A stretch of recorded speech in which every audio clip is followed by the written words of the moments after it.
ਤੁਹਾਡਾ ਕੁੱਤਾ ਟੋਮੀ ਸਾਡਾ ਕੁੱਤਾ ਕੁੱਤਾ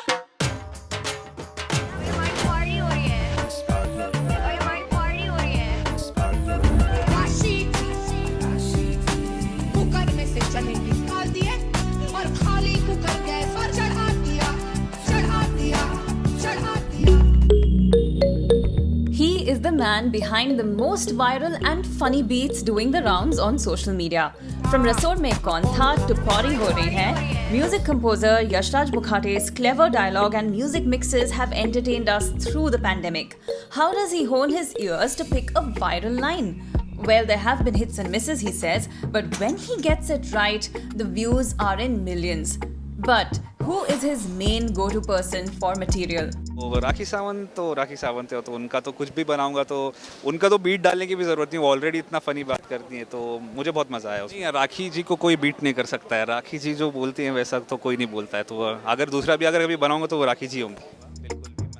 Mukhate always wanted to be in the field of music, but his parents forced him to study engineering. However, he never gave up and continued playing on the side and would post his work on social media. तो कभी कभी 3-4 घंटे लग जाते हैं, कभी कभी 2 हफ्ते लग जाते हैं, लेकिन ऐसा कुछ स्पेसिफिक वो नहीं है कि जो मुझे इंस्टिंक्टिवली अच्छा लग जाता है वो मैं बना देता हूँ। कभी कभी काम करता है, कभी कभी नहीं भी करता है। ऐसे बहुत सारे प्रोजेक्ट जो मैंने शुरू किए तो वर्क नहीं हो रहा था तो वो डिलीट कर दिया, तो ऐसे भी बहुत सारे, उसमें से जो अच्छा बनता है वो बाहर डालता हूँ। Mukhate is a seriously talented guy, though his work has been funny so far. He is considering entertaining his audiences in an entirely new way. Fans के लिए ओरिजिनल कंटेंट, ओरिजिनल कॉम्पोजिशन बनाने की कोशिश कर रहा हूँ, क्योंकि छोटा कंटेंट तो हो जाता है लेकिन बड़ा कंटेंट, अच्छा सीरियस म्यूज़िक जो आपको पसंद है। ऐसा सीरियस म्यूज़िक का मतलब ये नहीं कि इंटेंस बनाऊँगा, अच्छा म्यूज़िक, एंटरटेनिंग म्यूज़िक, लेकिन प्रॉपर म्यूज़िक जिसमें कोई डायलॉग नहीं होगा, और फिर मैं वो एक्सपेरिमेंट करके देखना चाहता हूँ कि वो लोगों को कितना अच्छा लगता है।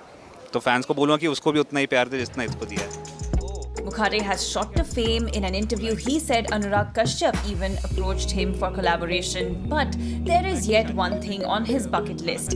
If he gets A.R. Rahman to give feedback on his song or visit his studio, he would consider his goal met.